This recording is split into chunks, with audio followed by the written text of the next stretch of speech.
So the question of the moment, can Steele blunt the fallout and survive this latest flap, or will it become his downfall? Let's talk about it with Democrat Richard Goodstein. He was an advisor to Hillary Clinton's presidential campaign. Republican Ron Bonjean served as communications director to former House Speaker Denny Hastert. What do you think about it, Ron? Is this something that he can overcome? Well, I do think he'll overcome it. You know, when he made those comments that were released on Friday, I know that he tried to clarify those rather quickly. He was taken to the woodshed by Senators, McCain and Graham.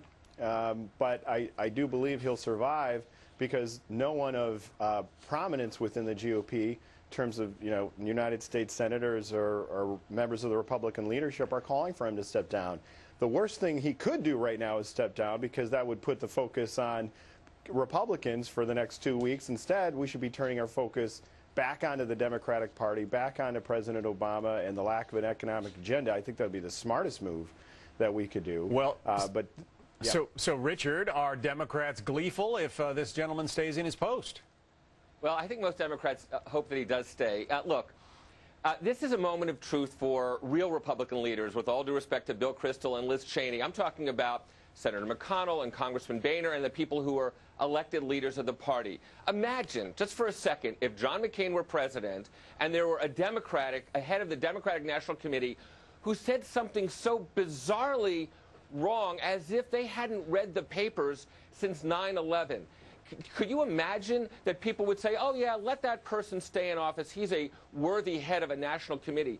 This is so off the mark, even for somebody who has such a buffoonish way of communicating, as Michael Steele often does. For Republicans to look the other way is a gift for Democrats, because between Joe Barton's comments about BP, about John Boehner's comments about this economic calamity being an ant, and now this, I think voters are going to say, wait a second, so this is who we're going to put back in charge if the Republicans win in the fall? Well, that's the question. Ron, one of the thoughts, though, I guess, is that you've got basically 4 months till the November elections, right? And the upheaval is not worth the potential expense, especially when, as I understand it, his term is up in January anyway.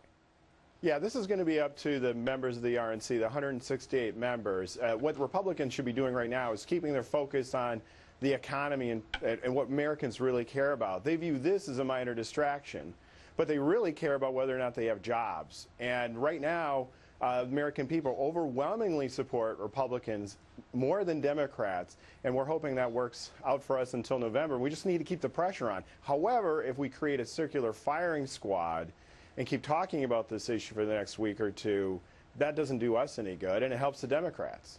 All right. So would it be helpful, Richard? I mean, if this guy, if Michael Steele were to go, would Democrats seize on that and turn it into a campaign issue? No more than if he, look, by staying there, this is a party that is tacitly saying we are comfortable having the person who is the head of our national committee talk. We're at war, right? And yes, jobs are important, the economy is important, but the notion that we're at war and we could have the head of the Republican Party say something that's so at odds with the facts, so unsupportive of the troops, so frankly unpatriotic, and for that to be something that's acceptable, again, I believe, raises questions in the eyes of the voters about exactly where the Republican Party would take the country if they're back in power. All right. I'd have to jump in and just say Steele did clarify his comments. He did say he supports the war on terror and the troops in Afghanistan. I believe he put out a statement this weekend. And frankly, Joe Lieberman said, Senator Lieberman said that this was the best thing for the Republican Party, because it gave, every Republican came out and said, we support the troops in Afghanistan. Well, what did Steele say to clarify, Ron? With all due respect, we've heard this stuff. I believe he put out a statement. I believe he put out a statement. Did you read the statement? I don't think he did. As a Democrat, all you want to do is take out Michael Steele. That's all you care about. We care about putting jobs and food on the table.